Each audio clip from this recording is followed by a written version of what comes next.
যদি মনে করেন যে এই আন্দোলনের কেন্দ্রবিন্দু কি, এই আন্দোলনের কেন্দ্রবিন্দু একটাই, অভয়া বিচার।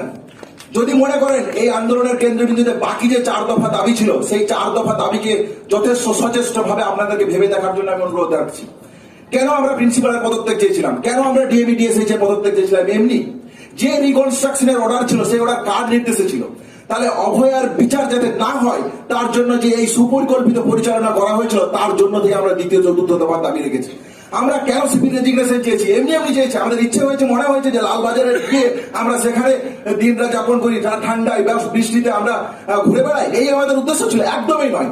পরিষ্কার তথ্যহীন ভাষায় জানাতে চাই যেটা, যে এভিডেন্স গুলো টেম্পার হচ্ছে, সিবিআই এর তদন্ত প্রক্রিয়ার ক্ষেত্রে যেগুলো বাধা হয়ে আসছে, এই জায়গা থেকে যে এসআইটি তৈরি হয়েছিল রাজ্য প্রশাসনের পক্ষ থেকে, তাদের অপদার্থতার সুপ্রিম কোর্টেও ধ্বনিত হচ্ছে। তার অপদার্থতার কথা সংবাদ মাধ্যমের প্রতিটি পাতায় পাতায়